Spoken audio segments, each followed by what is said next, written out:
thought that was like walking halfway across the place. All right. Do you guys... ¿Lo quieres en español también? Sí. Okay. ¿Quién dijo sí? También, perfecto, perfecto.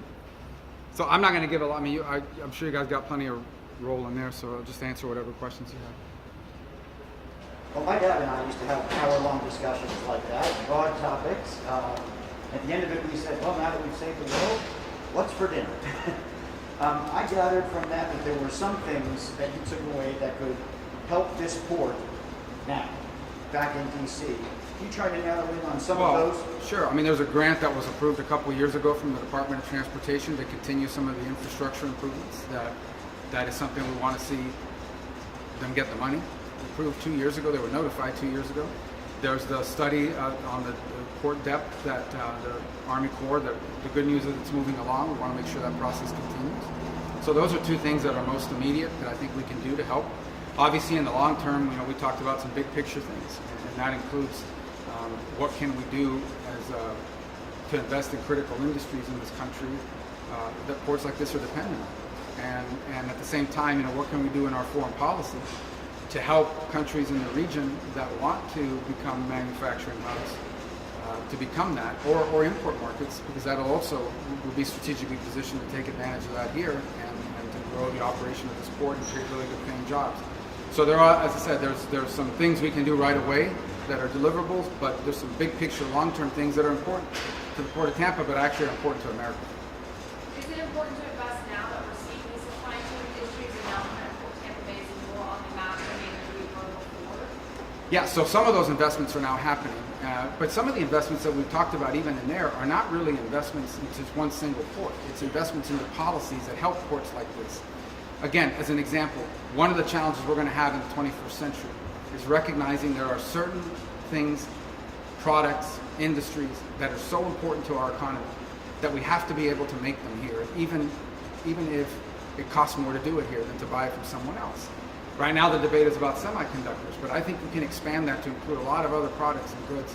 I think we have to begin the work of identifying what that is. I did that a couple of years ago when I was chairman of small business. We talked about the role small business could play in helping us improve supply chains on things like heavy machinery, agriculture. We don't think a lot about agriculture, but I mean, if you're a country that can't feed your own people, you're going to have trouble right away.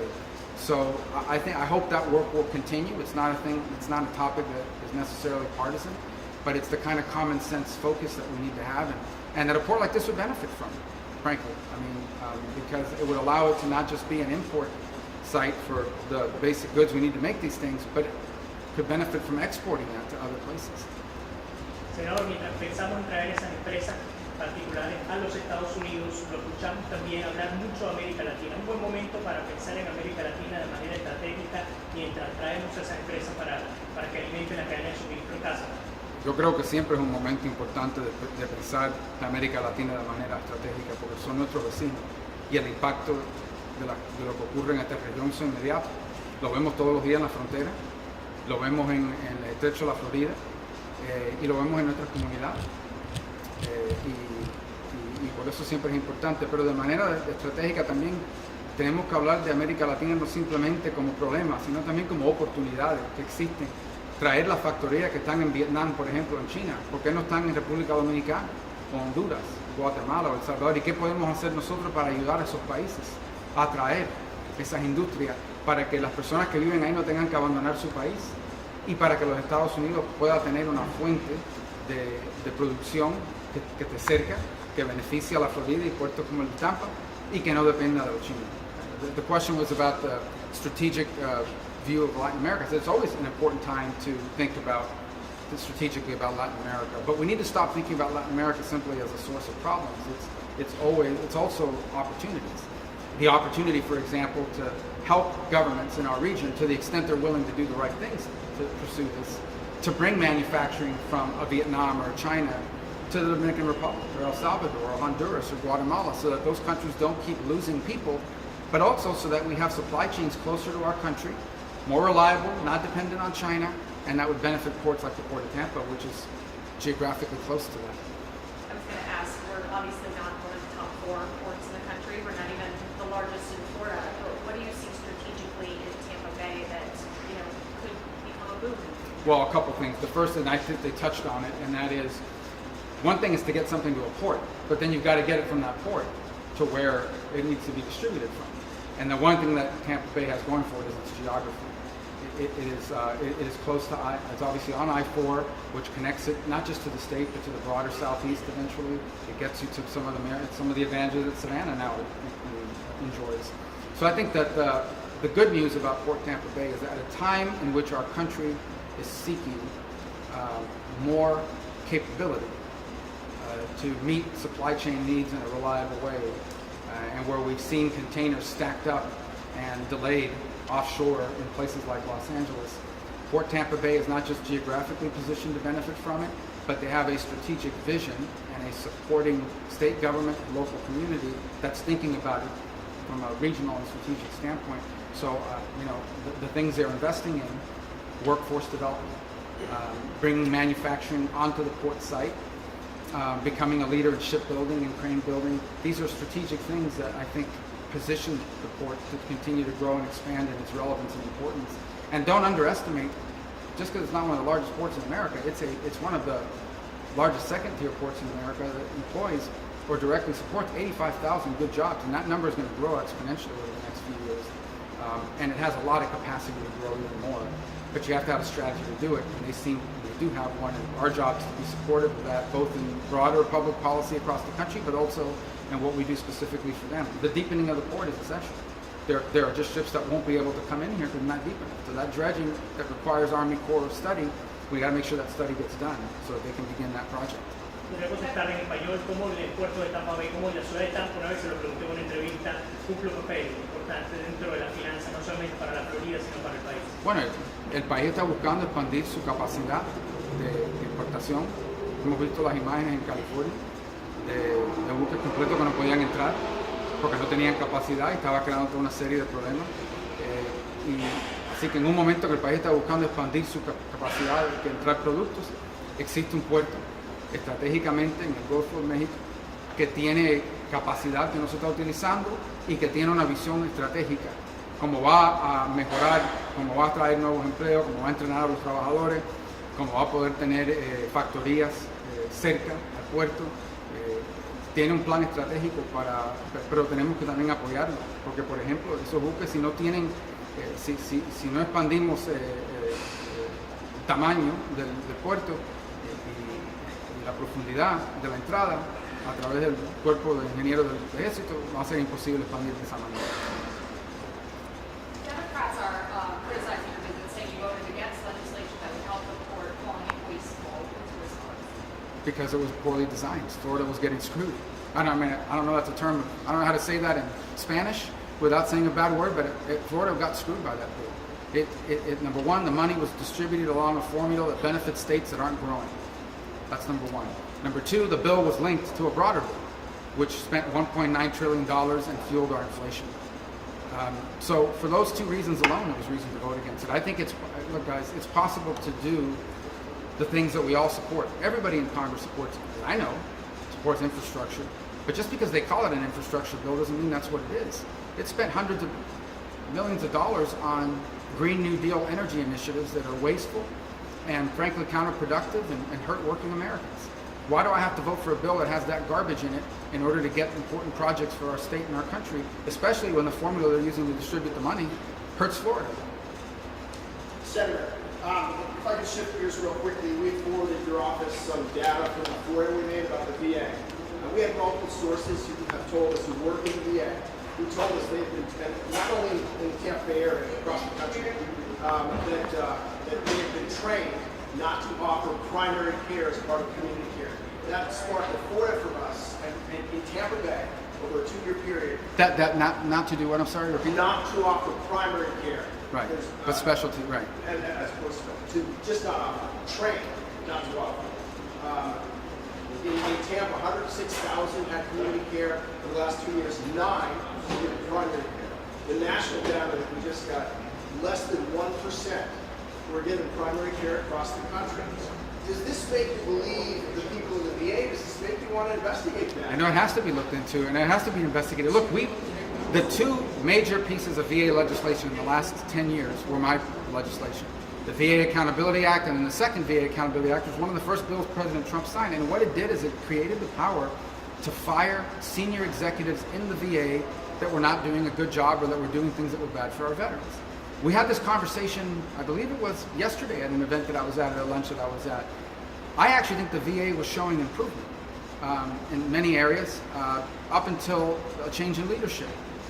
And suddenly the priorities of the VA became the denial of care, became the mismanagement of patient loads under the hopes that if you make it harder for people to access care, they won't try to access it as much. We have real deep and systemic problems at the VA. And I say that to you believing, as I know I do, I know it to be true, that the overwhelming majority of people at the VA are good people that are trying to do a good job.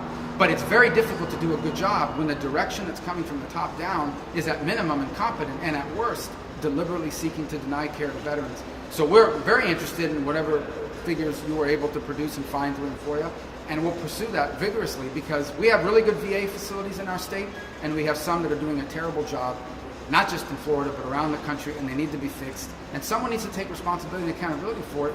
So we're going to continue to push on this very hard. So who investigates? Well, I think Congress and the Veterans Committee that I'm not on has the ability to subpoena these documents, have the ability to call in, and Jerry Moran from Kansas, who's the Republican ranking member, we'll take your information, we'll give it to him, and we'll ask them to hold hearings on this, to bring in the people responsible for this. Congress has subpoena power for the records. Congress can conduct an investigation of this. It's one of the oversight functions that we have. It's one that's not being used now, because they don't want to embarrass the administration. But if voters reward us with a majority in November, I hope that's the kinds of things we'll start doing in January. Senator, will you support a bill that guarantees the equal rights to marriage for anybody regardless of their gender? The chances of gay marriage being outlawed is zero. The chances that Nancy Pelosi will endorse me in my Senate re-election are higher than the chances of that going anywhere. I don't think we should be spending time on a non-issue and a non-problem. It's as simple as that. I just don't. Not when people are paying $4.66 for gas. Not when inflation and prices for some of the most basic goods and services in our country are crushing middle-class Americans. Not when we have a border crisis where 7,000 people a day are entering our country illegally and fentanyl is killing people with overdoses. These are serious problems that we're facing in our country, and they're all being ignored, and we're wasting time on non-existent problems. This is just not real. It's a fake problem. Should it come to a vote though in the Senate? I don't vote for fake problems. I don't vote to solve problems that don't exist. It's important for the priorities of the people in Washington to be the priorities of the people that sent this. There is zero chance, below zero chance, that the Supreme Court or anyone is going to outlaw gay marriage in this country. It's just not going to happen. And everyone knows it, and they know it. But they don't want to talk about inflation. They don't want to talk about immigration. They don't want to talk about the challenges facing our country with crime, rampant crime. Cities like Portland, you can't even visit these cities anymore. People are fleeing them because you have prosecutors that won't prosecute crimes. They don't want to talk about any of that. They want to distract people with these non-existent problems. It's become a pattern, and it's why I believe voters are going to punish them in a few months. Why wouldn't you answer? Why wouldn't you? Excuse me. Why wouldn't you answer that question directly? It's a simple yes or no. About if what? it did come to you, I already told you. I don't vote for bills that deal with non-existent that's issues. the same answer. That's a no. I told you that. I don't. How's that a non-existent answer? It's I don't vote for bills that solve non-existent problems. This is a bill that solves non-existent problems. Yes, sir. We expand on your interaction with Senator Tammy Ball. What do you mean interaction? After you said that the vote for a bill for a gay marriage would be a waste of time.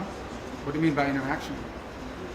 There was an article that said that you have an interaction in an elevator. She overheard you make that statement. Oh yeah, it's her bill. She supports the bill, obviously. Tammy Baldwin's one of the nicest people in the Senate. We've worked with her on a bunch of issues. Obviously, she supports her bill. She wants a chance. I told her I don't think it's a real issue. I don't think there's any threat. She believes differently, and I told her I'd hear her out, and we'll talk more. I have tremendous respect for Tammy. She's a great senator, but I don't know. I mean, that was the interaction, but there was nothing unique about it. Senador, hablando de coherencia, mientras las personas están afuera sorteando la inflación y la escasez, y usted está aquí hablando de la cadena de suministro, hace 48 horas el gobernador Ron DeSantis anunció esta emisión de cheques de ayuda. Muchos han criticado, incluso aquellos que son miembros del Partido Republicano, han criticado los cheques de estímulo como una causa para llegar al desabastecimiento. ¿Qué pudiera decir usted sobre esta nueva medida? Bueno, yo no conozco, es la primera vez que he escuchado sobre esa medida. Le diré que obviamente estamos en Washington trabajando y no he seguido acerca de esa propuesta, así que no quiero opinar sobre esa propuesta. Le diré que yo creo que sin duda gastarse más de casi 2 trillones de dólares dentro de una economía donde había una escasez a nivel nacional, estoy hablando del federal, fue una de las causas de la inflación que estamos enfrentando. Pero sobre lo que está proponiendo en la Florida, realmente es que no conozco sobre el plan porque no lo he visto. Fundamentalmente el gobernador que dice es un dinero que está en superávit, no hay endeudamiento, solo un cheque Bueno, yo no quiero opinar sobre un plan que yo no he leído y no entiendo. Le diré simplemente que el Estado de la Florida es muy difícil para que si el Estado de la Florida crea ingresos que no le hace falta, no tiene mecanismo como tiene el gobierno federal de devolverle dinero a las personas. No le puede bajar los impuestos sobre la venta, por ejemplo. Porque como no tenemos un tax sobre las ganancias, un income tax, no tenemos mecanismo para devolverle dinero. Yo no estoy en contra de devolverle dinero al contribuyente. En un gobierno que no tiene, el gobierno de la Florida no tiene deuda, porque tenemos un presupuesto balanceado. Pero quiero conocer un poco más sobre el plan del gobernador antes de opinar. All right? Thank you, guys. Thank you.